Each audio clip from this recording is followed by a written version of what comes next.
Greetings to all Pokemon manga fans. Welcome to the Pokemon Canon podcast, where we will discuss and analyze the Pokemon Manga Series, which chronicles the adventures of Trainer Red as he journeys across the region of Kanto to become a stronger trainer. On his adventure, Red catches Pokemon, collects gym badges, makes allies and enemies. Join us as we take a closer look at the overlooked origin story of Trainer Red and his Pokemon adventure. I am your host, Sir Serrato. And hi guys, I'm Daramu. How's it going? It's Fleur. All right, and this is the Pokemon Canon podcast. All right, so we're starting off the episode today, and we're starting off with the TV guide synopsis. So for the TV guide synopsis, I have: when a self-proclaimed Pokemon expert, Bill, becomes a victim of his own invention, it's up to Red and his team to save him before his ultimate doom. Sounds about right. Yep. All right. So last week during the episode, you guys suggested that I do either Misty or the Tiny Maids for the recap. So I thought about it, and I was leaning towards the maids, but I felt that Misty had 3 full episodes and not once was she chosen. So I feel like we need to give her spotlight one more time, because she won't, she's not on the island, but she is absent for some time now. So this is my recap channeling Misty. It's time for Pokemon Pocket Monsters. Pokemon are the champions. Recap. We finally made our way out of the cave and back into Cerulean City, just in time to have my army of maids greet me and Red and prepare a lavish dinner for us. Despite my exhaustive efforts, Red continued to brag about how he was the one who saved us during the Mount Moon incident. I tried to reason with him there, but there's just no getting through that thick skull of his about the seriousness of the Team Rocket situation. After he insulted the dress of my late great-grandmother, I stormed out of the room. Later that night, Red was visited by an anonymous force that attacked him and left a clue behind through a scale of Gyarados. The next day, while contemplating the powerful attack, I decided to offer Red directions on the Cerulean City gym. When we got to the gym, I revealed to this misogynistic child that I was the gym leader, and I was also the anonymous midnight attacker. I commanded my Pokemon to attack Red on a full-blown Pokemon battle that broke out. In the end, Red understood the importance of teamwork and being prepared. I know that no matter what obstacle comes our way, he will be ready for it. All right, so that was my horrible. Can I just say something? The Sure. whole time that you're saying it, I'm picturing you as Toad, from Mario Kart. Okay, Or so like it from wasn't just Mario me. in general. Oh No, my god. like that's what I was catching. I was Because very if much if whenever thinking they the same. because whenever they make his voice, that's what he sounds Yoshi! like. So I can't do a girl's voice. That was the best one I could do. Or like, And I knew I was it's Luigi. It's Luigi that says, what does he say? Oh shit! What does he? I literally just had it. He goes, "Oh no!" Okay. The whole time I'm picturing, okay, like this man is giving Mario like the deal of needs to go save Princess Peach. See, and that's why I had to cover the camera to not show myself, because I knew that Oh I was my gonna God. look like a dumbass. But that was my Misty. That's what the listeners want to listen to. I'm so sorry, Misty. Okay, so we're starting off with the storyboard.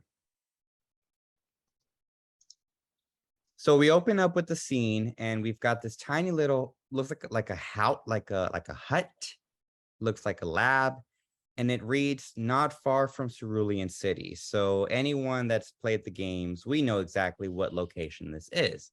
It's that tiny little house that's located to the upper right side of Cerulean City, the upper east side, if you will. We already know that this is where Bill lives. So Bill enters the scene and he's scurrying around. He looks like he's a little bit distressed about something. And the first thing I noticed about Bill is that they gave him a very distinctive dialect. So I'm going to read just the first thing he says. He says, "Dang it, the thing has gone kablooey again." Like he has kind of like this, do you guys watch King of the Hill? Yes. Yeah. He's kind of like the Boomhauer of the Pokemon Oh, world. yeah. He definitely gave me country vibes. Right? Yeah, like- even some of the episodes, like when even as the episode progressed, just him talking in general, you could tell it was like with a southern accent, if you will. Yeah, it's they were going with that like southern lang I'll tell you what, man, lang I'll talk about lang I'll put my Uncle Blue, man. Like so that was kind of like when I was reading his voice, I just went to Boomhauer. So as I was going through this chapter, my mind just said Boomhauer. So he climbs inside this device and he, I guess, is not being very careful. His shirt gets caught in the handle, closing the door. He locks himself inside, and then we get this very dramatic moment where we show the auto timer, and it just like beam, beam, beam, beam. We get the outside of the two machines. On one side, we see Bill. On the other side, we see Rattata. So we know, oh shit, something's about to happen. Boom. Scene ends. From this moment, we go to the Pokemon theme song. You know, I want to be the very best. Afterwards, we open up to the very first scene of the actual episode. So we've got Red. He is outside of Route 14. He is standing over, and you can see that he's caught many Pokemon at this point. And he's even complaining about that he doesn't really have much space for all these Pokeballs. They show that he's been, I guess, hard at work catching Pokemon. We get an image where he's trying to go after this Bellsprout, and he's using his little Pikachu with him, which... does he have any Pokemon that can beat Bellsprout? No, he does not. So I guess that's a justified one. It's whatever. He's catching a Bellsprout. He catches the Bellsprout with the Pokeball. But we see that as the Pokeball is rolling from him, there's this log that is being dragged across the grass. When we see who's dragging this log, we see it's a cute little Rattata. But it's a Rattata that is somewhat, what is that word for whenever a animal is given human-like characteristics? Humanoid? A what? Humanoid? Humanoid. Maybe that? Something like humomorphic or something. Oh yeah, Hemophilia? that's eluding me. I'll have to I would look say it. personified. I'm not sure. I'll have to look it up, or anthropomorphic or something like that. I'll have to look it up, but that's what this little Rattata looks like because it has a face, it has eyes, it's even like walking like a human would be doing. So You're Red, missing the most important part. what's that? The hair. The The hair. hair. he has the hair. He you could tell that he looks just like well, we know who that is. That's Bill. So finally Red starts creeping up behind it.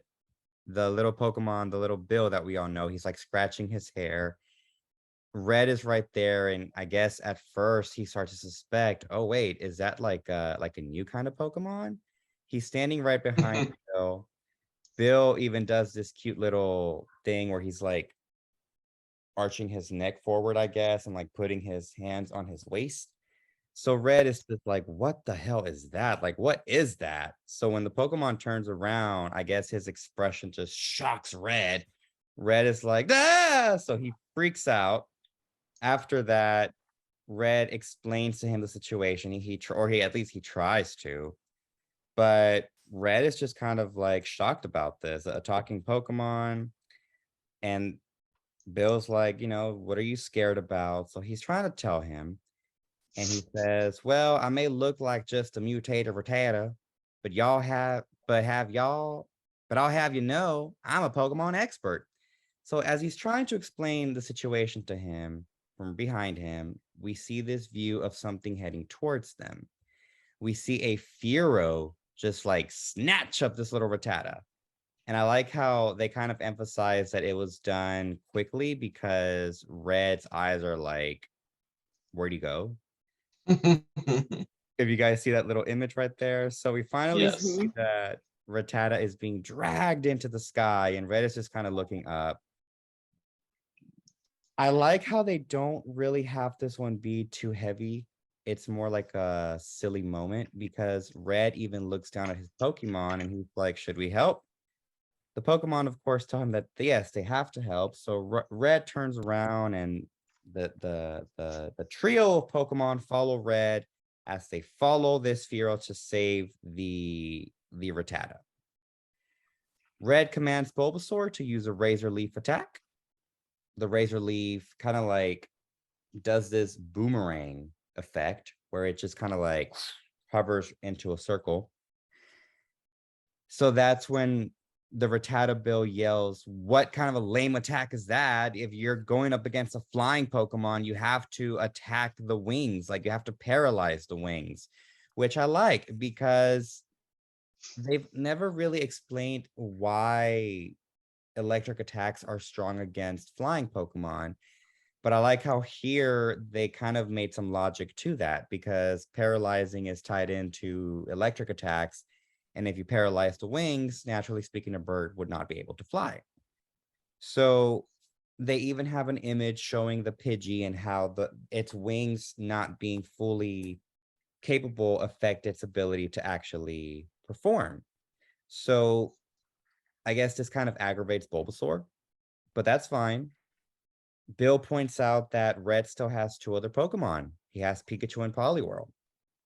And Red very annoyingly agrees to help. So he sends out his Poliwhirl and Pikachu to help. He has Poliwhirl do an Ice Beam. He has Pikachu do a Thunder Wave. And I just love the animation here. I don't know why. I just love when like a duo of Pokemon attack and you see the differences of their attack animation. I just love that for some reason. So the 2 attacks totally hit the target. Except the target was not supposed to be Bill, but that's exactly who it hit. So Bill got hit by both of these attacks. I like how one of his eyes is swirling, one of his eyes is dead. Like Bill's just not having it. And I like how Red just says, oops.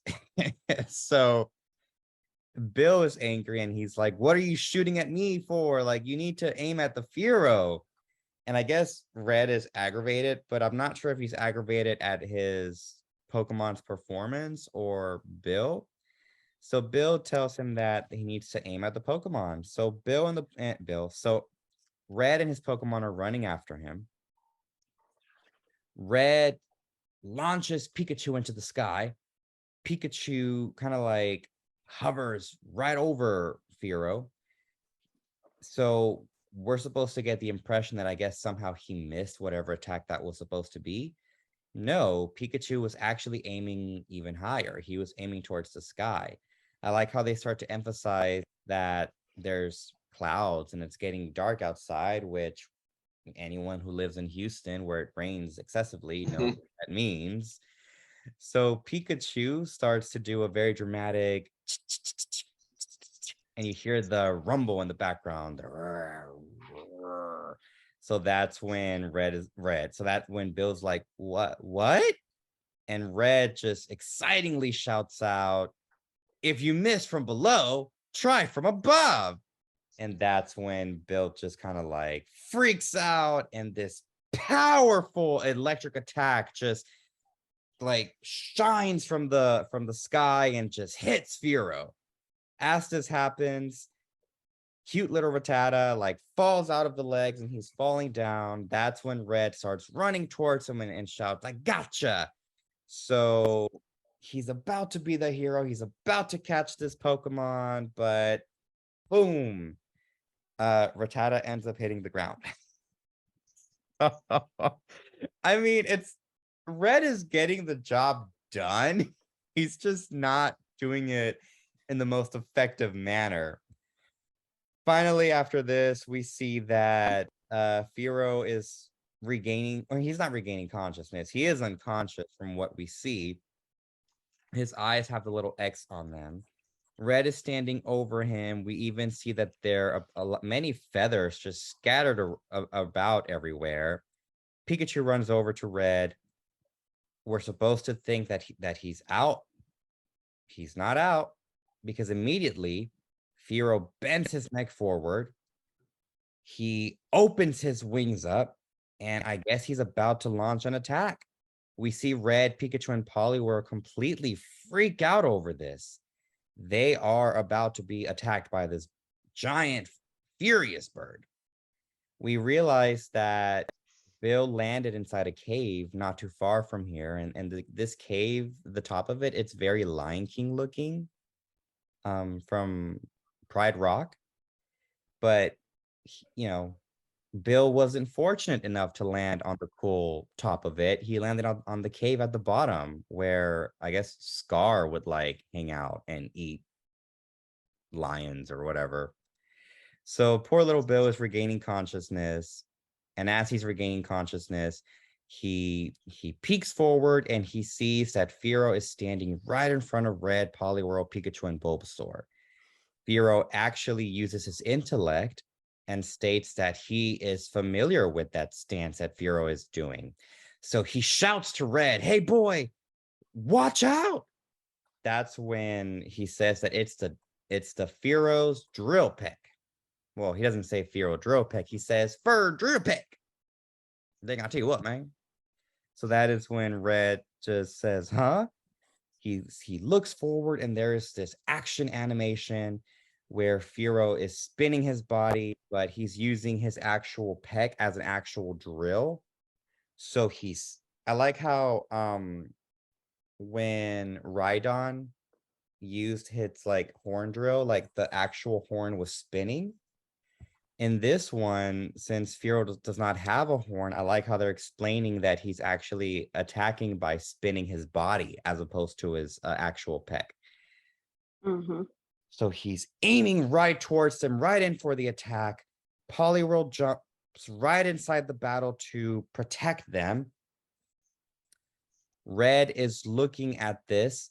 We're seeing a very dramatic panel, and then we get this very explosive panel where it just has like a... In the next image, there's this very tense moment. We see Poliwhirl is just standing there, and he just took... fuck it, we're explicit. He just took a penetration of this peck through his body. And they've got this like sound. It's very tense. It's very like, holy fuck, what just happened? Even the cute little Rattata Bill is like cringing and covering its face like, ah. But then he opens his eyes because he realizes something. That Poliwhirl was not the actual Poliwhirl. Somehow it was like a projected Poliwhirl that was able to freeze Fearow's peck. This resulted in the actual Fearow freezing its entire body. From here, Fearow falls to the ground, and the Poliwhirl that did this just kind of like disappears. Red sighs with a very relaxed whew, with his Poliwhirl revealing that he is actually safe.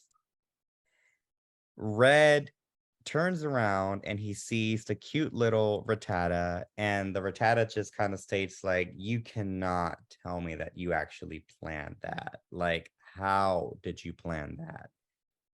Regardless, I'm glad you did." We return back to the little house, the little laboratory hut looking thing. We see that Red is reaching over for the handle. He pushes it up, and we see the two teleportation devices blinking. Beam, beam, beam, beam, beam. And that is when Bill steps out of it. Dang, oh man, I tell you what, man, hot diggity dog, man. Dang, oh, I could have been stuck in my whole life, man. Thank it, man. And he explains to Red that is actually his Pokemon transporter device, and he explains that it was only a few days ago that he went in there and he got trapped in there with this Rattata. So his body began to mutate and he was becoming a Rattata. So he explains that he still has a few bugs to figure out, but he is grateful to Red for what he did. He then explains to Red that this is his Pokemon storage system and that he is using this as a way to help Pokemon trainers or really just storage. Red comes in and tells him that he is on a mission to become the greatest Pokemon trainer who ever lived. I'll tell you this, Red, you're not Ash, so you might actually have a chance here. So that is when Red tells him that since he's on a mission, he would like to hold some of his Pokemon to help him out. So he reaches out and I guess he takes one Pokemon that he wants to take to help him, to show him that he can actually hold his Pokemon. But wouldn't you know it, the one Pokemon that that he unknowingly pulls out is none other than our favorite Fearow, who was the one who was causing him all his distress throughout the entire episode. Bill falls back with the Pokemon, realizing the Pokemon that he had. The music plays dun dun dun dun dun dun dun dun dun dun. And we zoom in to Red, Poliwhirl, Pikachu, and Bulbasaur laughing as they've agreed to leave this Pokemon behind because I guess he just doesn't have that main Pokemon team quality to it. And Pikachu seems very happy to have less competition to compete for the favorite Pokemon of Red's team. And that concludes our chapter walkthrough. All right, trainers, strap in. It is now time for chapter analysis. So the first one I want to talk about, which I kind of already did, is that, yeah, Bill straight up sounds like Boomhauer to me. So as like I am a hardcore King of the Hill fan. And like I said, as I was reading this chapter, I was literally just taking anything he would say. And in my head, I was rewriting it as something Boomhauer would say. And it just made it more fun for me. So I was able to really enjoy this one. As I've said before, this is one of my favorite chapters of the first book. It's such a silly one. It's so heavy-hearted. And I just love that aspect of it. So we're going to talk to you guys. So what key points did you guys have for this one? So yeah, he definitely was a little country. And it was a little hard to read at times. Like I literally had to go and read a lot of his panels like 2 or 3 times just to know what he was trying to say. A couple things to know is it's really funny that Red had like 11 Pokeballs. So kind of going back to the last debate we had on whether or not like, you know, education matters and everything. This is exactly what Alder does. Like he doesn't know how to use a computer, so he just carries all the Pokeballs on him. And this is exactly what he has because he has 11 Pokeballs on him right now. Okay. So that's going to be the first thing I noticed. Yeah, I like how they heavily emphasize the fact that Red was carrying around all these Pokemon with him because, of course, this would be the one where they introduce, a conflict, a solution. That was just such a coincidence, you know? It's like my mom's best friend always says, what a coincidence. Whenever we're watching like a movie and something just plays out, she always says, what a coincidence. Like that was perfectly planned. Like I see what you guys did there. It was kind of like Daramu said, right? So Red is carrying out all these Pokeballs with him, probably because the man can't read a map, right? Because it brings me back to one of the pictures that you sent on the Canon with him and the Rattata next to him, and then he's trying to figure out this map, right? But it also gives us an insight as to who Bill is, which to me he's actually one of my favorite characters from the shows as well as the game, especially because I feel like sometimes Professor Oak, he's pretty much essentially, you know, the one that started every single video game or every single animated series, because even in the animated series that don't even pertain to him, he's somewhere still in the background, right? So this gives us an insight of Bill and what he really does as a Pokemon expert. And even throughout the whole episode, you can really see like the dude knows what he's talking about, right?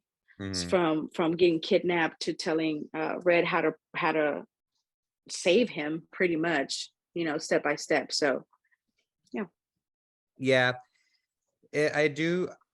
What I really loved when I was first reading these books is not only were we getting a different perspective on certain characters like Brock, Misty, Koga, we were getting a perspective period for some characters like Bill. I mean, Bill, yes, he has an episode in the anime, but he's not really portrayed as clumsy or silly or goofy. He's portrayed as like, well, I put a on professional. I put on this Kabuto costume because it helps me get into their mind. So it's like, okay, so there's some logic behind that. Like, I get that. In the video, some method acting. Basically, yeah.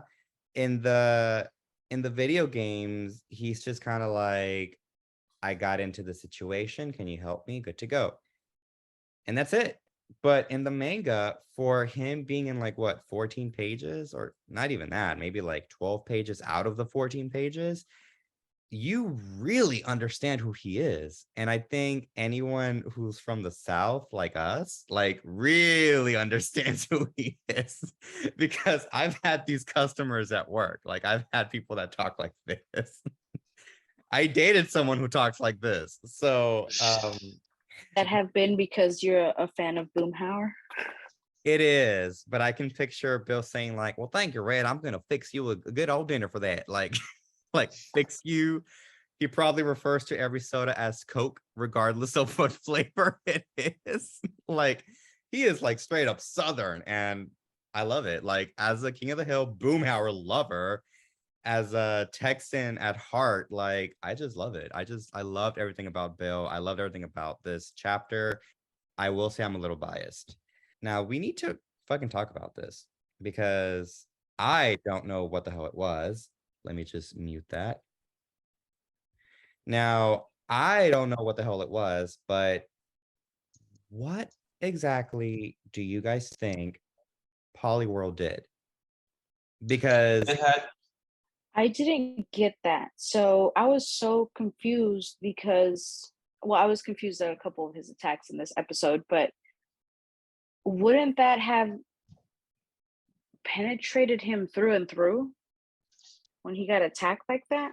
Penetrated, like gone all the way? Yeah, like all the way. Because, like, to me, a sparrow's beak is sharp, right? Because that's what he uses for his drill peck. Yeah. So that has to be like, that's a hardcore move. I think that he loses the sharpness once it gets to the softness of his face. Like the peak is sharp as fuck, but once you get to the actual face, that's no longer sharp, and that is wider, so it can't like further penetrate. I think that would be the reason for that. No, I know, but still, even when he is going through at the beginning, like his beak is that point is sharp. Yeah. So wouldn't it have gone all the way through? And I doubt and I doubt he's like squishy. I doubt Poliwhirl's squishy. Yeah, like every Pokedex entry that you look for Poliwhirl, it's always like slimy and everything. Because I was looking at everything. Like I looked at his Pokedex. I like tried to pull up images as to why he didn't just flat out die. So or faint, yeah, like because they don't die, they faint. Yeah. So this one, like when you see like the drill like going all the way through him, I was like, I don't know, that he should be dead. But the only thing that makes sense to me as to why he started like phasing, and then when you have that one that one panel where he's kind of like, slightly gradient as compared to the actual Poliwhirl, the only two attacks that make sense are going to be double team or substitute. That's literally my same thought process. Those are the only two that make sense, but the only thing that doesn't make sense is both of those are TMs. So like there were certain TMs that were kind of like universal. Almost every Pokemon could learn them, and both of those he wouldn't have gotten either of those by this point. But that's a minor detail by this point. There's a lot of things that are out of place. So okay. So you're the Pokemon video game expert. Can Poliwhirl learn Double Team? Yes. Okay. Almost everything can learn Double Team. So my like headcanon justification would be that we've seen Red get Pikachu and Bulbasaur, but he starts off the story already with Poliwhirl. So I don't think it would be too far-fetched to presume that maybe at some point before his journey began, because he's had Poliwhirl for a while, at some point maybe he just came across that TM and taught him Double Team, because that was my same thought process. So my thought process was he's using Double Team, and maybe somehow whenever a Pokemon uses Double Team, each one of the quote unquote clones is able to use their attacks. So maybe this Double Team form of his, while not being the full physical form, had the ability to use his ice attacks. That was like kind of what I thought. That was like my thought process behind that. And I say that because at the end, when his body kind of like fizzles out, I was like, it has to be Double Team, because there's just like the way that this was present. I mean, I love it. Like, don't get me wrong. I absolutely love the way they did this. It just, I wish they would have explained it a little better, like at least explain to the reader like what he did there. But other than that, well, that's what I'm saying. So if Red did teach him ATM, wouldn't they have to explain that? Especially if you've never played play Pokemon period, or have never read the manga or watched TV. I mean, watched the shows or anything like that. They could have explained that more. Yeah, because if you're coming into this with like a blindfolded, like guys, blindfolded. Yeah, you're you like, don't know what it is. Like, if you're coming to this blindfolded, you would just go on thinking, oh yeah, no, Poliwhirl has the ability to just like take attacks and disappear. Like, that's what I would have thought, not knowing what Double Team was, Help me out with time frames. Huh? Did this come out first, or did the games come out first? I'd have to confirm, but I know that from what I know, they were both being created at the same time. And I think in Japan, they launched like simultaneously. Okay. So if it was something where like they were being launched simultaneously and, no one knows about these things, then it's very possible that they're just like, oh yeah, sure. Like it could be even something as like maybe the swirls on his stomach caused an illusion, and that's what caused the Fearow to like stop in its tracks. Like, who knows? Because there's a lot of things in this that just obviously are not canon, like, or things that they obviously things that they don't use in future games and whatnot. So yeah. So, but yeah, that's that was kind of like the one thing I wanted to really bring up about this one. Did anyone have any other discussion topics that they wanted to bring out for this one? Not for that one. Sorry. I'm sorry. No, go ahead. So for this one, I was just going to point out a couple things. I really like this one just because it was actually a comedic episode, or like a comedic series. Because all of the ones up until this point have been pretty heavy. Like the Misty Trainer Red montage, like everything they went through at Mount Moon, even like the battle with Brock, like all of those were pretty deep, dark tones at certain points of them. So this is the first one where we actually kind of get like a lighthearted one, and it was kind of refreshing. Especially seeing how many Pokemon he's caught, like you're actually being able to like take a step back and see where the journey has gone. I mean, honestly, we could do like a dramatic reading of this one and then just add like a laugh track and it would work. Yeah. Right. Like Scooby-Doo, how the original Scooby-Doo Where Are You cartoon series, there's a laugh track. I think that laugh track would perfectly fit this episode. 100%. So, a couple of the things that I was noticing, if y'all want to go and look at it, the one where Fearow actually takes like a stance, I thought was pretty cool because in martial arts they have like I don't remember which kind, but there's one that actually does have a crane stance, and so I want to say it's kung fu, but it's really cool to see like Fearow actually being represented as a crane, like it's taking like an actual stance before it's getting ready to battle. So it's giving the Pokemon itself a little bit of character, like showing that this isn't just a flat out aggressive Pokemon, like it's actually got like a little bit of skill and poise when it's doing things. So it was really cool to see that. And then I would not be doing my part if I didn't point out a couple of things. By this point in the game, you can't fight a Fearow. So, yeah. And then I mean, no, you can't. No, it's not a big deal. Like, obviously, that's not my whole thing with this. But it's like, obviously, by this point, you couldn't fight a Fearow. Plus, it knows Drill Peck, so it should roughly be about level 34 minimum if it knows Drill Peck in the wild. So I'm just like, okay, it's a wonder they're all not dead. Bird Pokemon can fly. What I like about this one is that in the very, very, very first episode, going back to episode 1, chapters 1 and 2, chapter 2 specifically, we got to see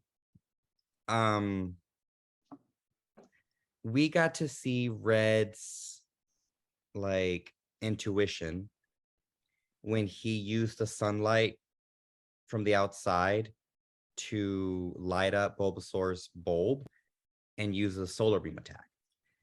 In this one, he somehow used his intuition to cleverly outsmart this Fearow by making him think that he took out his Poliwhirl, when in reality, that's exactly what he wanted him to do, because he wanted Poliwhirl to trick him to freeze him.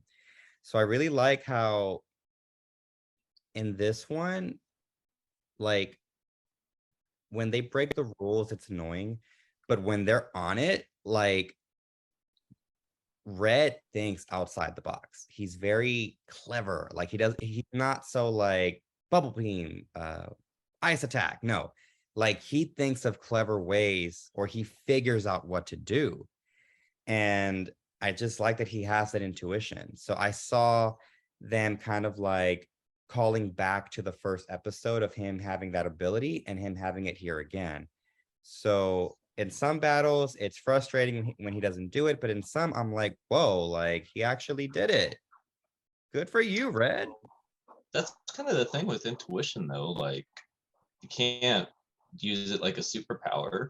It strikes when it strikes. So it actually is very much on brand that, if some episodes like, God, he should have done this, and other episodes like, oh, wow, that was actually clever. I do feel like he redeemed himself from the last episode, because last episode he was obnoxious. This one, he was just like, all right, I'll save you. It's cool. So that was going to be the last thing I actually brought up. One thing I noticed was he actually listened to someone else. While the Fearow was fighting, Bill's over there like kind of coaching him through, trying to give him like, heads up on certain attacks. And he's like actually listening. He even notes it like in one of the last panels, like it helped to know what attacks were coming next. So, and that was all Bill like above him kind of like shouting out to him. So it was pretty cool to see him actually listen to someone else. So it kind of makes me think that the training with Misty kind of went well. You know what? I was gonna look at it as, yeah, because Bill's a man, but I'm like, oh yeah, because Misty finally told him, like, quit being such a know-it-all. You really don't know it all. You got. Oh, don't worry.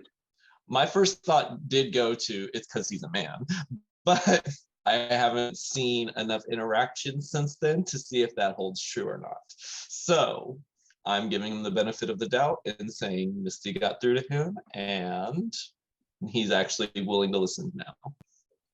Way to go. I'm so glad I got through to him. That was so bad when I did that. But oh well, anyways. Standout moments, where we discuss the funniest, the cringiest, and the best moments of the chapter. All bets are off. Here we go. I mean, my obvious standout moment is when I thought that Poliwhirl had died. Like, Okay. you legit see the drill go through him. I was like, oh, he's dead. That checks. He has a giant target on his stomach, so I was waiting for this. And so, Literally and figuratively. When I read this, like when I go back and reread this for fun, when I get to that panel where he like drills him, I don't go to the next one right away. Oh my god. That did not sound very good. Oh, sorry. Well, Rick was it. When he penetrates him, that sounds even better. Oof. When he okay, I'll just stop. I was gonna say when he wrecks his hole. When he attacks him sharply through his body, I stay on that panel for like a good 20 seconds, like just letting the drama sink in before I go to the next panel. I always like I'm very dramatic, you guys. I mean, you can tell I'm dramatic as fuck. My standout moment is actually let me go back to it real quick because I want you guys to look at the image as I tell you where it is. So it's 1, 2, 3, 4. It's on the 4th page that we read. Now this one doesn't have a number, but it's the 4th page that we read. It's the one where at the very top we see Bill and we see the shadow of Fearow heading towards him. You see it? Mm-hmm. Okay. So on the 3rd line down, the middle panel, where I just love the fact that Red fucking turns to his Pokemon and he's like, I don't know, guys. Should we help? Like the look on his face, like, should we help? It's like, where'd he go? He was actually having a moral crisis. Like, shouldn't we? Like, I mean, it could have been human. Well, I mean, so if you look at the panel above him when Fearow does come and grab Bill, you see Red, and there's like little lines like, wait, you know, like how in the cartoons and anime they have like these little question marks sometimes of where something used to be or missing, so that it kind of has the same effect in that panel right there, because Red's looking and he's like, wait a minute, where'd he go? And then that's when he turns to his Pokemon like, oh well, like, just here 1 minute, gone the next. But I just that's love nature. I just love that Red's like, what do you guys think? Should we help? Because we got to get dinner started, and like if I don't eat, I have bad nightmares. Like, should we help? And I love how like he's the only one having this crisis because all 3 Pokemon are like, yes, like you see their faces. They all nod, and like Poliwhirl even looks pissed, like, motherfucker, yes, he's about to get killed. Well, at this point, it's just, to Red, he's like still very oblivious. He is a very oblivious person to his surroundings. Like, he's not until Bill yells help, don't just stand there. He really is just standing there. Yeah. So yeah, I thought that was my standout moment. Fleur, what was yours? My standout moment it would be on the very next page when Poliwhirl uses Ice Beam. I really could have sworn he launches an Ice Beam from his swirl, not his hand, like a magician. I think that was in the Pokemon Stadium game, wasn't it? Yeah. Yeah. He does like this thing and like it launch. Yeah, he does. But he's using his hand, not his swirl, because I thought all his attacks came from his swirl, except if it was like a physical attack. He's doing it like Iceman style. Yeah. Yes. Like, technically, a lot of his Pokedex entries just say the swirl strictly causes drowsiness or sleeping. So my logic on it is like the stadium games were all honestly just kind of lazy, because that same Ice Beam animation, they always gave it like one focal point and it always came from that. Like, there was a couple of them that had like longer necks if the neck was moving while the ice beam was happening, it would just like spastically go everywhere. So I honestly think that was just bad game design. Like this honestly makes a little bit more sense as compared to like how the games would have actually done it. Yeah. Well, yeah, because I like how it almost looks like the ice that's on his hand, it's not fully hardened. I feel like as it hits the target, it starts to crystallize and actually get hard. So it's more like what he's shooting is ice particles that connect once they actually hit their target. But yeah, like I was saying, I love the animation of those two Pokemon and the contrast between their attacks. All right.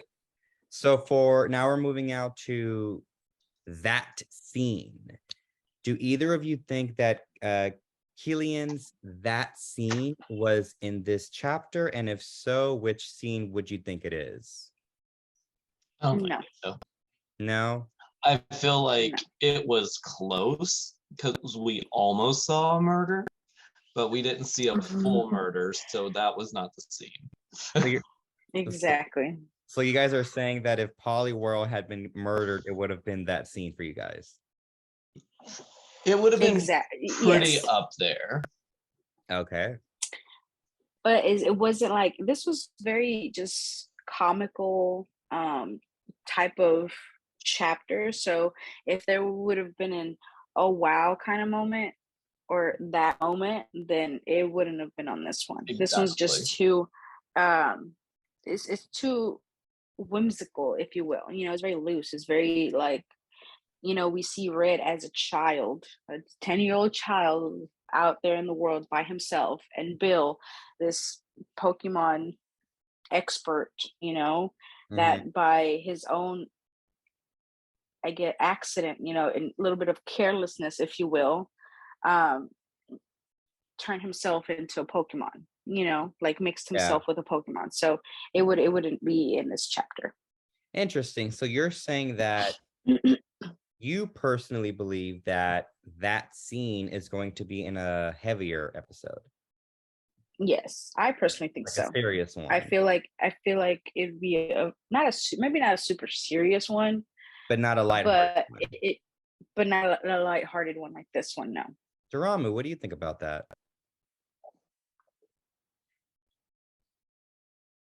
Daramu? I was say, oh no, I 100% agree. This one was literally the entire thing had a comedic vibe to it. So I feel like that scene, like, if anything, it would probably be like we weren't expecting it, and then out of nowhere, here it comes. Like, that's kind of what I'm expecting for that scene. Like, I don't know a lot, but I mean, just because like over the years, like, you know, I hear certain theories and I hear certain like, you know, I've seen certain like fan theories and different things like that. So honestly, I am expecting a death of someone, or like one of the Pokemon. Like, I'm expecting a death somewhere along the way. So, you know, that's something that I would imagine is going to come out of nowhere. It's going to be very sudden. And as far as like whether it's Red's, whether he accidentally kills someone else's, or whether they kill one of his, like, that's kind of what I'm expecting. Okay. So Killian, a very, you know, Pokemon 2000 type of vibe, you know? Yeah. Okay. I wasn't expecting him to be unalived, so I know. And then he was, and then everybody cried. Like, oh wow, we're doing this, okay. To a kids movie. You paid money to come cry to this one, all right. Well, Killian, at least they put sparkles, you know. Well, Killian, if you're listening, oh, correct. We're not at that scene yet. So Killian, Okay. we're not there yet, and they have some interesting speculations. So hopefully we'll see what their reaction is once we get there. All right, so now we're moving on to trivia. Now for this one, I actually have quite a few things for trivia. There's a lot for this one. There's 1, 2, 3, 4, 5. So I have 6 things for trivia for this one. Okay. The first one is This is the introduction of the storage system, which we've touched on. The storage system, of course, it's one of the major key elements in the video games. It's one of the factors in the cartoon series, although it is handled differently in that one. In that one, it's just Professor Oak. But still, the fact that a Pokemon trainer has 6 Pokemon and the rest of them go somewhere, this chapter finally introduced and confirmed that. The second thing I have for trivia is that just like in the games, Bill's storyline involves him being mutated with the Pokemon during a teleportation experiment. If you guys remember correctly, in the video games, that is exactly what happens. It's cool because when you play Pokemon Yellow, I like how your Pikachu that follows you around even runs up to the teleportation devices and is freaked out to see a talking Clefairy. So yeah, they he had pretty much the same storyline, just played just more lively in this one, and a different Pokemon.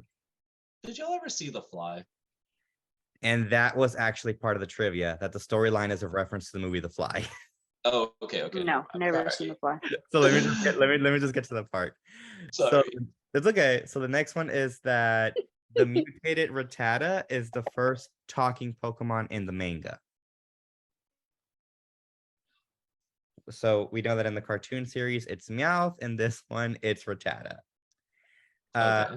The next part of trivia is that the English title of the episode is from the famous quote, "The only thing we have to fear is fear itself," because the episode title for the chapter title was "But Fearow Itself." And then the That's next, a nice little pun. it is, I liked it. I appreciated it.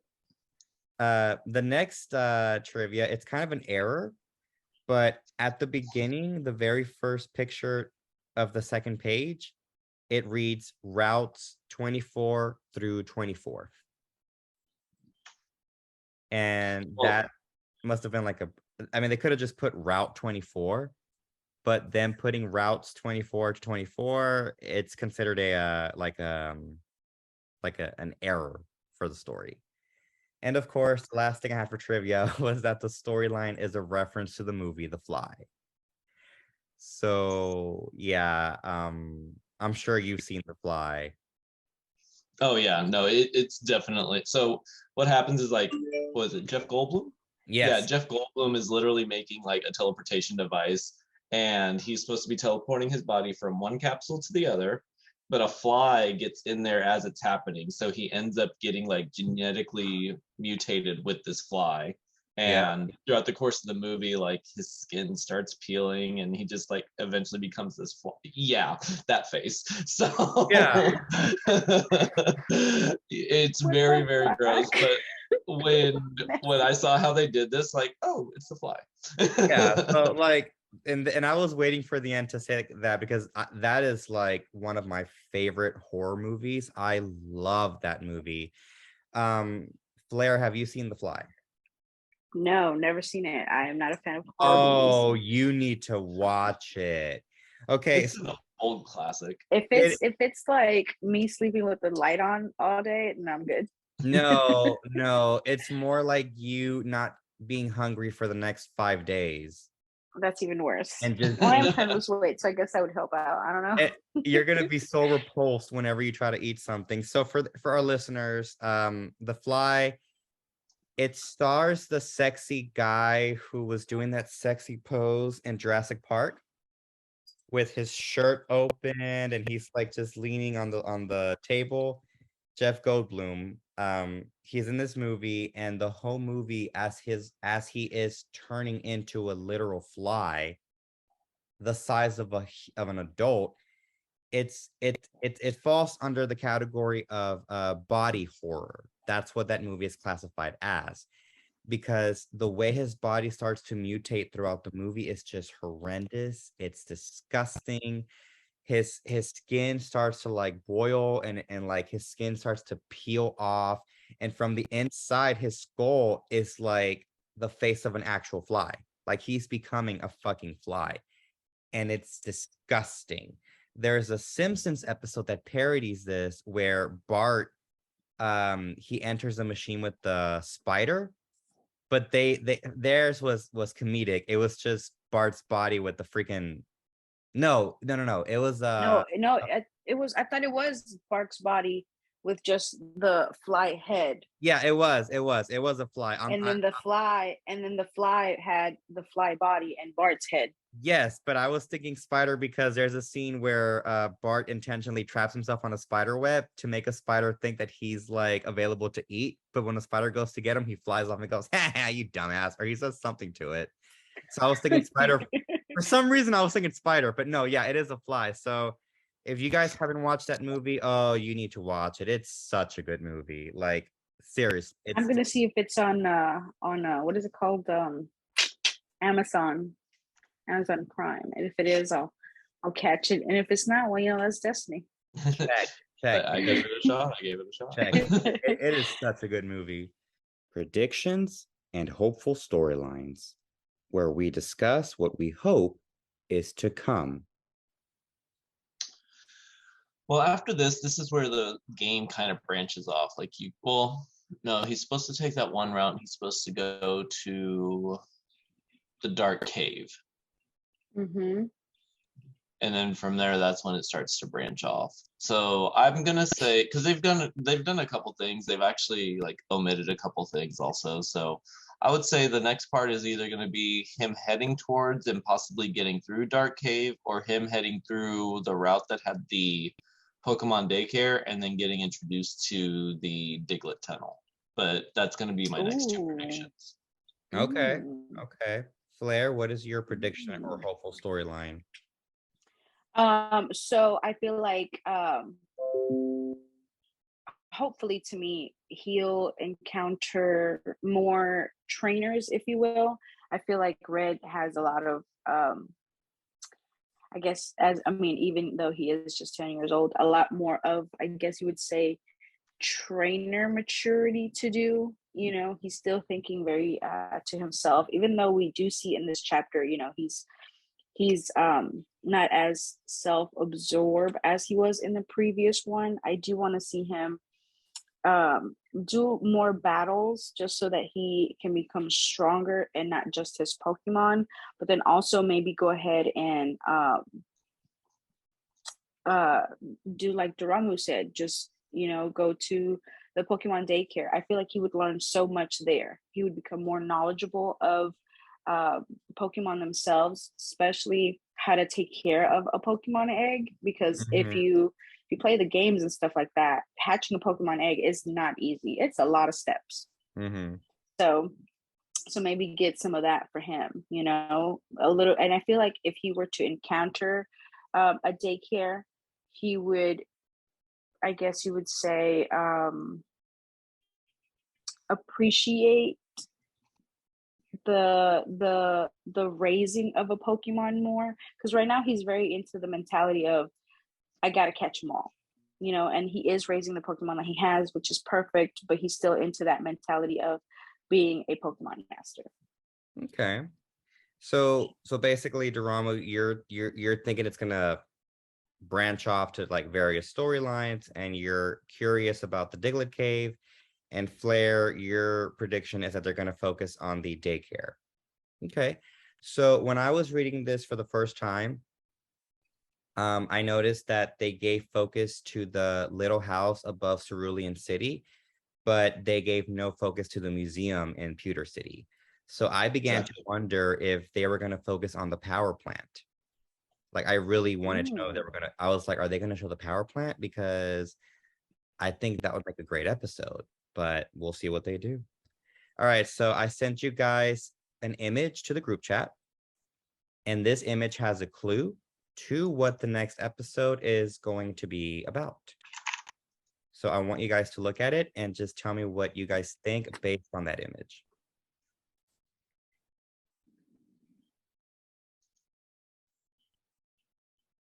Let's see. Oh, they're going to tell about how he got his Poliwag. Okay, so you think it's going to be like a backstory? Yes. Okay. Fleur? Oof. I'd have to agree with Daramu, right? Because at the beginning, he's not. I mean, in the Pokemon games and even in the animated series, you always get your first Pokemon from Professor Oak, right? So Yeah. here he already started with a Pokemon himself. So how did he catch it? Or did he like bond with it? You know, did he like save it or something? And then, it was like, okay, well, let me go ahead, like kind of like when people get found by a cat, like you get chosen by a cat, this cat's gonna stick to you, this cat's gonna go home with you, even Right. if you want it or not. So is it the same for him in this picture, like, oh, he Yeah. saved it or he nurtured it, and then all of a sudden he has a Pokemon without him being 10 years old yet, Yeah, so for our listeners, the image that I am sharing with Daramu and Fleur, it's an image of Trainer Red, and he is holding on to a Poliwag. So we already know that in the story, he starts off with a Poliwhirl. So this is the reason why both Daramu and Fleur speculate that it might be a backstory to how he got Poliwhirl. We'll have to wait and see for the next chapter. But of course, anyone who's read the story already knows what's coming. So that concludes Act 1. Wait. Don't worry. We'll be right back. We just need a short break. But while you're waiting, don't forget to look us up on social media. Check out our Facebook page, Instagram, and Twitter. Simply search Pokemon Canon. Are you on Twitch? Help us support our fellow podcaster, Daramu, by subscribing to his account at twitch.tv/Daramu. That's DARAMU. We appreciate all of our listeners, and audience feedback is always welcomed. Now, back to the show. It is time for my favorite segment, the episode titles, where we title our episodes as if they were different fandoms. First, we do Harry Potter. For example, Harry Potter and the Sorcerer's Stone or Philosopher's Stone, depending on your preference. Then we do Friends. For example, the one where no one is ready. Then we do Hannah Montana. For example, there is an episode titled Smells Like Teen Sellout. And finally, Gossip Girl. For example, they have an episode titled The Revengers. The one that I have for Harry Potter is I put Expert Bill and the Pokemon Transportation Device. That's pretty good. I like it. Okay. Very straight to the point. So I did Trainer Red and Bill Guy the Science Guy. Oof, I almost did that. How did you So both think of that, but not me? Because in my head I was like, Bill Nye the Science Guy. That's Bill, all I have. I could have done something with that. Fuck. So I did mine as Trainer Red and the Strange Rattata. Oh, okay. Yeah. See, I like how you used the word strange. Okay. Yeah, I like that. Clever. All right, Friends. I did the one with the talking Pokemon. Oof. Okay, mine's a little dark. Okay, mine's the one with the murder attempt. The attempted murder. Because I mean, why else would a bird take a rat? And I dead ass thought you were talking about when he stabbed Poliwhirl. Oh, well, there you go. It works either way. Yeah, it works. No. Call it the one with the murder attempts. Oof. Yeah, put a little S at the end. There you go. Or just leave it as attempt, and people can be like, "Oh, okay, which one is she talking about?" Bitch, which one? Double homicide. No, the one with the double homicide. Yeah. Oh, that would have been Oh, cool. that was mine. Liar. No. I'm lying. What was it? Mine, the one with the other rat.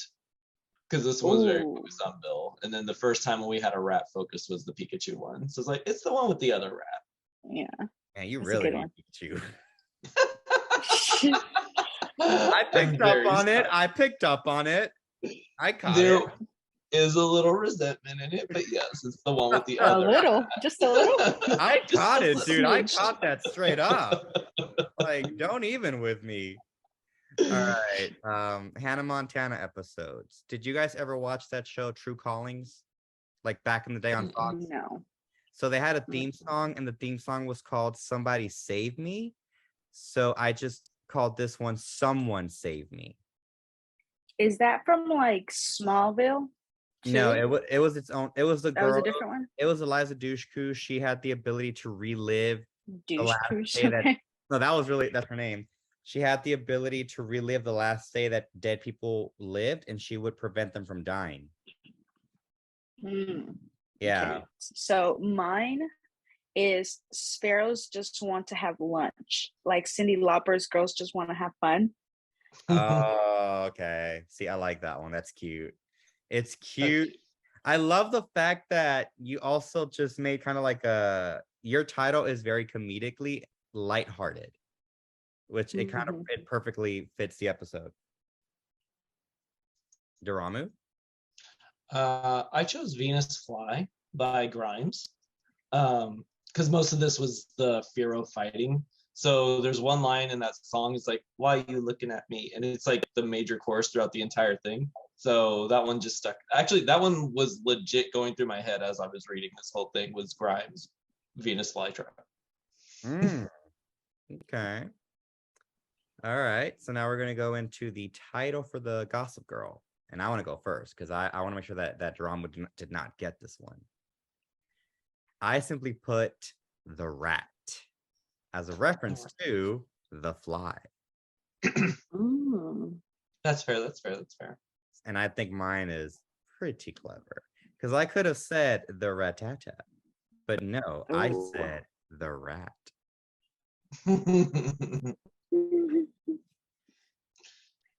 So I got The Mutant, kind of based off of Marvel's Mutants. So okay.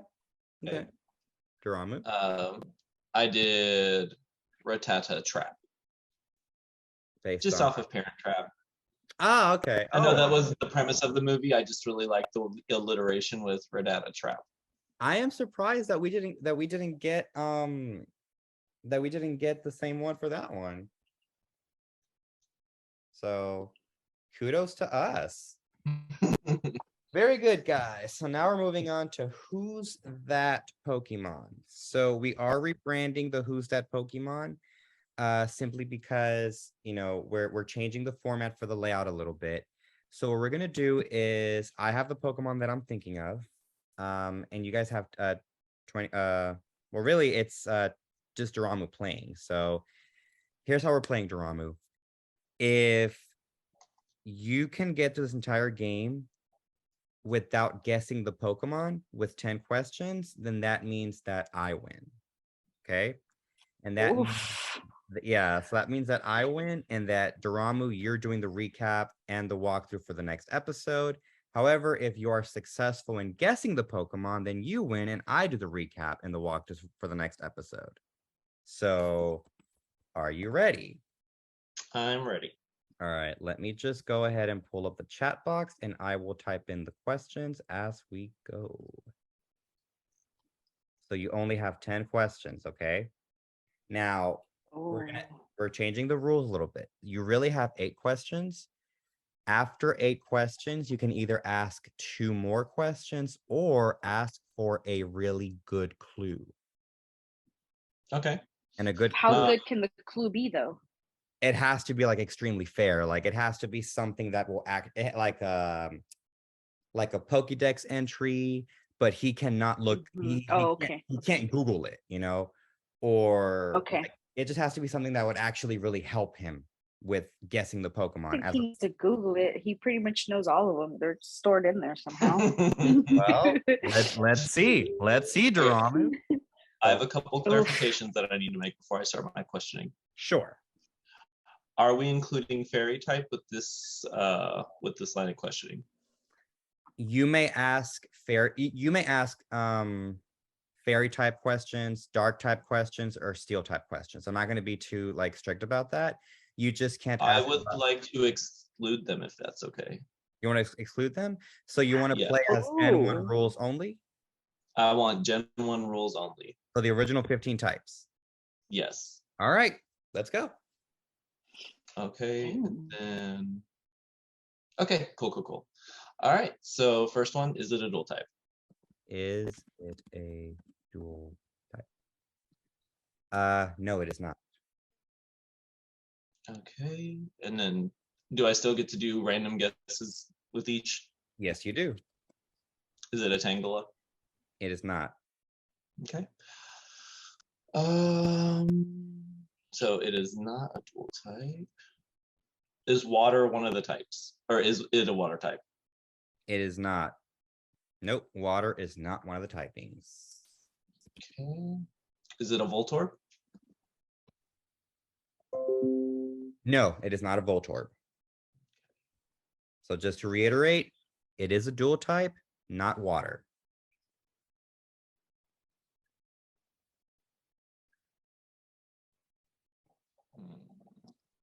Does it evolve with a stone? No.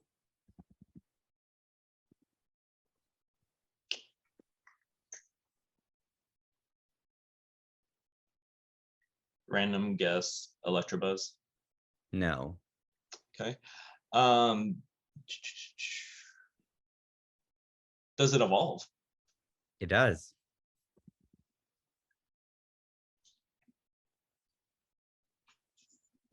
Dragonair? No. Okay. Okay, so it does evolve. Let me pull up this chat.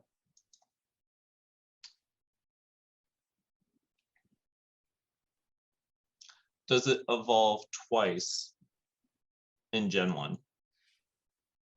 Yes. Oh.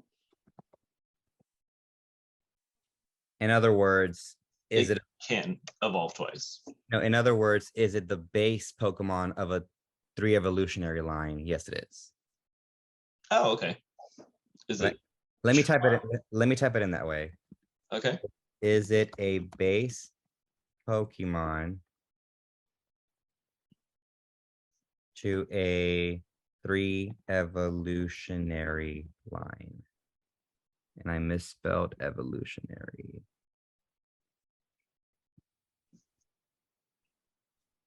Okay. 1, 2, 3, 4. See, so I'm gonna. What is your random guess? Charmander. No. Okay, so here are the 5 questions. Is it a dual type? No. Is it a water type? No. Does it evolve with a stone? No. Does it evolve? Yes.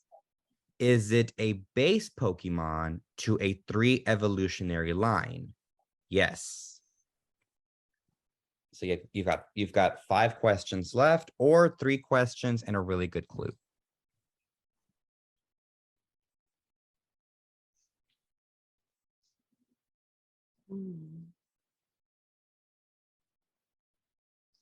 Does it evolve through link trade?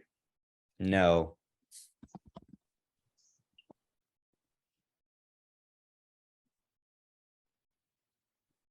Did I do a random guess on the last one? Yes, you did. Okay, it was Charmander, right? Yes. Mm-hmm. Okay. Okay, random guess on this one. Is it Squirtle? No. Okay. Oh no, it's not a water type. Okay. Is poison one of the typings? No. No, because it's not a dual type. I'm messing up now. Is it Abra? Nope. Okay. And we're at, I got one more question, right? Yeah, now really think about this last question. Let's see.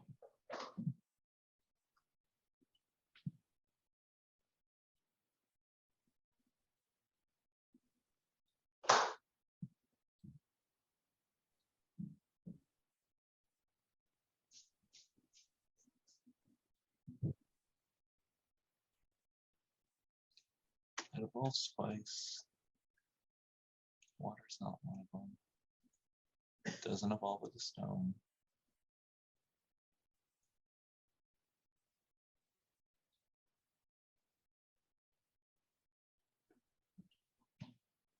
It's not Magnemite because he doesn't evolve twice in Gen 1. And also, whenever whenever I say a 3 evolutionary line, I am referring to in generation 1. So anything after that, no, Yeah. but at this point. So yeah, good thought process. Yeah. Okay. Is it a type that any of the gym leaders in Gym 1 use? No, Oh. hang on. Is it a Gen 1 gym leader type? No. Okay, so let me go ahead and just read the questions once again. Is it a dual type? No. Is it a water type? No. Does it evolve with a stone? No. Does it evolve? Yes. Does it evolve twice? Yes, meaning it's the base of a 3 evolutionary line. Does it evolve with a link trade? No. Is it a poison type? No. Is it a Gen 1 gym leader type? No. So you're at 8 questions. You can either ask for 2 more questions or a really good clue. Oh, real quick. My random guess for that one, I guess, will be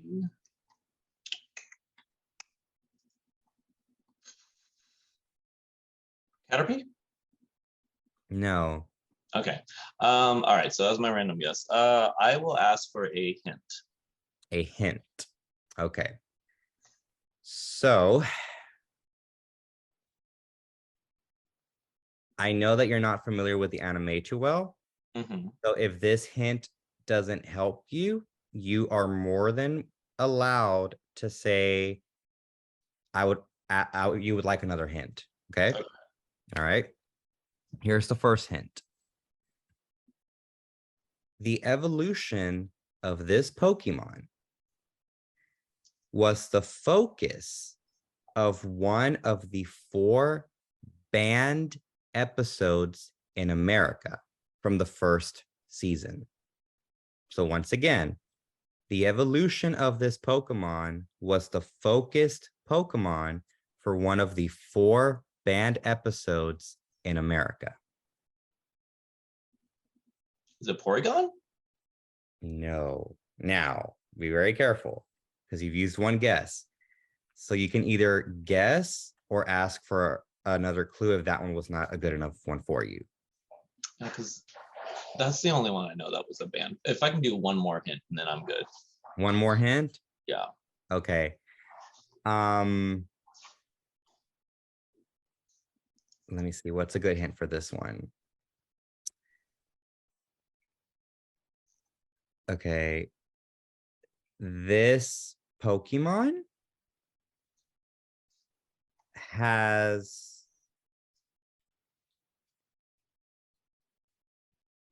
okay. The first and second stage of this Pokemon are a type. The third stage of this Pokemon's evolutionary line is a dual type. And that should narrow it down to quite a few. So you've got one guess left.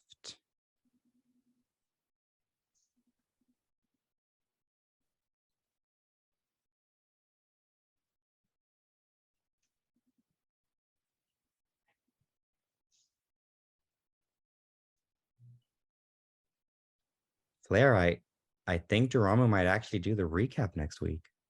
I think I know what it is. Don't say it if you do. Although, just to be clear, this means that Daramu does the recap for episode 9, not the drunk one. I'm doing the recap for that one. Okay, so it's a 3-stage evolutionary line, a type that a gym leader doesn't use. You verified it wasn't Dratini. It does have a dual type on its final evolution. It's not a...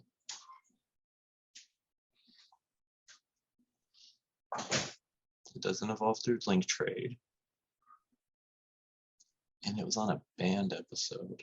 Man, I wish I knew more about the anime.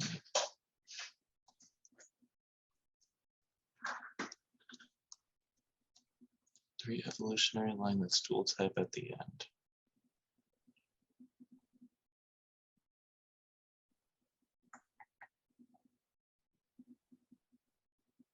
Yeah, I really don't know. I'm just gonna say Dragonair. Okay, so I feel really bad about this one because you're right and you're wrong. Earlier, you asked if it was Dragonair, and I said no. So Dratini is what I asked earlier. No, you said Dragonair. Yeah, you said Dragonair. I could have sworn I said Dratini on the other one. No, you said Dragonair, and I know because roll the tape. Dragonair? No. Okay. Gotcha. You said Dragonair, and I remember that when you said that, I was like, "Oh shit, he almost got it." It was Dratini. Okay. Well, I still lost, so all good. Yeah, no, I was thinking.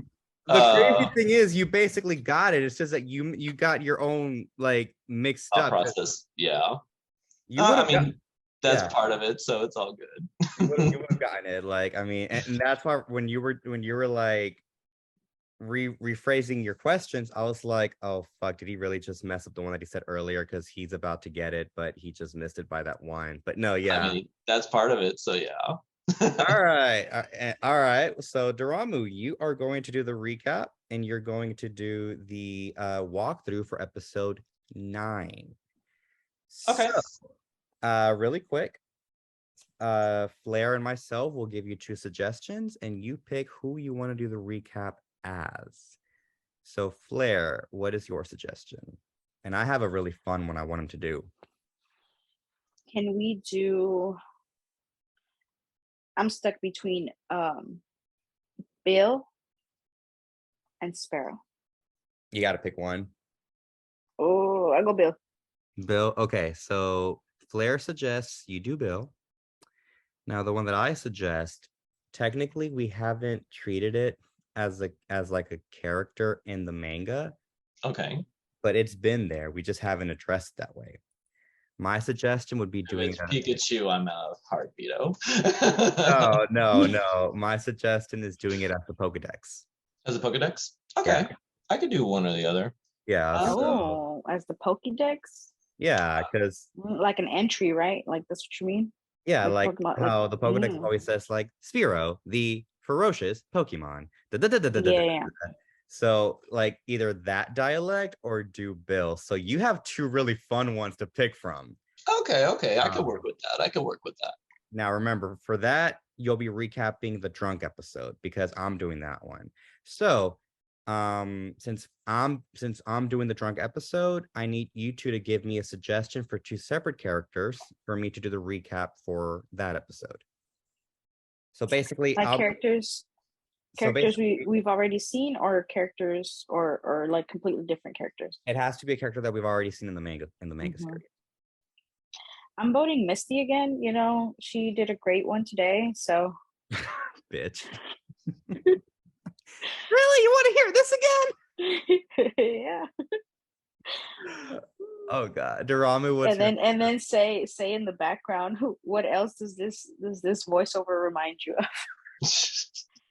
You know what? I'll just say Misty. Daramu. So for the drunk episode, we don't know who's in that one, right? No, we haven't read that one yet. No. Okay, so just anybody that we've seen so far? Yeah.